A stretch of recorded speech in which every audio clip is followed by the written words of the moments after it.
धनियेन छुड़ायोखिन लांक तली लाल एड़िया मेरे जीव के ही जीवन, मेरे जीव के ही जीवन। ने पाव तले पड़ी रहूं धनी नजर खोलो वातुन पालना वालू निरखो नेत्रे मेरे जीव के ही जीवन, मेरे जीव के ही जीवन। ऋषि प्राणनाथ प्यारी की, सतगुरु महाराज की, समस्त सुंदर साथी की प्रणाम।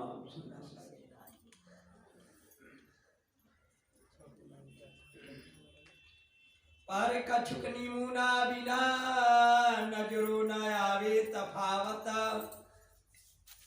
तो चूप से तो कछु कया भला रुक छुपावे लजत, रूह कछुपावे लजत। मामती श्री प्रेरणा जी इस श्रृंगार ग्रंथ के प्रकरण 17 में 10वीं चौपाई में कहते हैं, पर कछुक नीमुना बिना नजर न आवे तफावत। मामती श्री प्रेरणा जी कहते हैं, जो ही पिंड संसार में भी कहा गया, जो ही पिंड सोई ब्रह्मांडे। जो आप अपने शरीर की गति को देखते हैं वैसे ही ब्रह्मांड की गति को देखिए।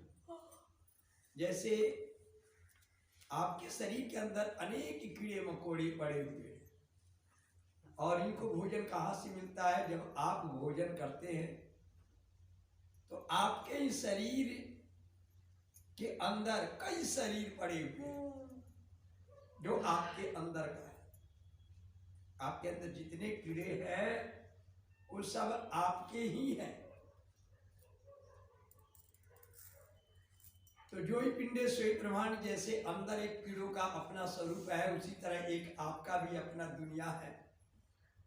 उसी तरह इस ब्रह्मांड की भी एक अपनी दुनिया है। ये संसार बहुत बड़ा है। संसार के अलावा एक ब्रह्मांड भी बहुत बड़ा है, जिसे कहते जो पिंडेश्वरी ब्रह्मांड। तो उस ब्रह्मांड की गतियों को, उस परम धाम की बातों को तब हम समझ पाते हैं जब हम यहाँ का नमूना, जब यहाँ का कोई प्रमाण लेते हैं तब। क्योंकि बिना प्रमाण दिए किसी बातों की समझ नहीं आती है। जैसे हम लोग एक मशीन के लिए प्रमाण देते हैं कि ज़्यादा देर चलने पर क्या हो जाएगा, खराब हो जाएगा।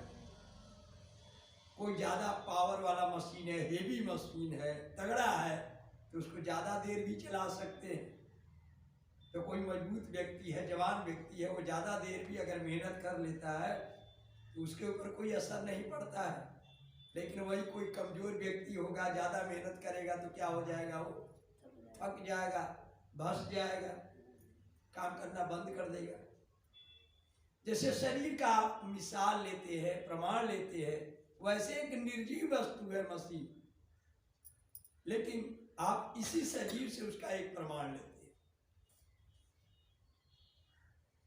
इसी तरह परमात्मा की बातों को समझने के लिए ये नाबूद दुनिया जो है, जो बिल्कुल है ही नहीं, असत है, आप इसका प्रमाण जब तक इसको नहीं समझते हैं तब तक उस सत्य बात को समझ नहीं पाते हैं।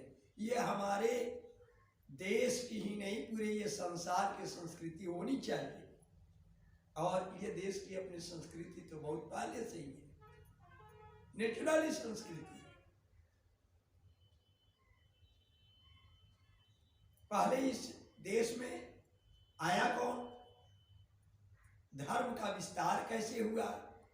महामती श्री प्रेरणा जी एक ऐसा ज्ञान लेकर आए जो बिल्कुल समन्वय विचार का ज्ञान रहा, जिसके अंदर किसी तरह का भेदभाव का कोई दीवार नहीं रहा। क्या कुरान, क्या पुराण, क्या हिंदू, क्या मुस्लिम, क्या सिख, क्या ईसाई, क्या बौद्ध, क्या जैन, कुछ नहीं। क्योंकि निष्पक्षता की बात तो तब होती है कि अगर कोई चोरी भी कर रहा है तो चोरी क्यों कर रहा है, उसको किसी ना किसी चीज की कमी है, तभी तो चोरी कर रहा है। कोई झूठ बोल रहा है, क्यों झूठ बोल रहा है? अरे कोई किसी के घर में घुसकर अगर अनाज की चोरी किया तो इसका मतलब उसके घर में अनाज खाने के लिए नहीं है, तो चोरी कर रहा है। कहा अगर आप भूखे मर रहे हो तो किसी के पास है तो आप छीन कर खा सकते हो, कोई दिक्कत नहीं, वो पाप नहीं कहा गया। अगर आप भूखे मर रहे हो, किसी के पास पड़ा हुआ है, तो आप उसको छीन के खा जाओ, क्योंकि पेट भरना पहले जरूरी है। आखिर में कोई उसके पास तो मजबूरी है।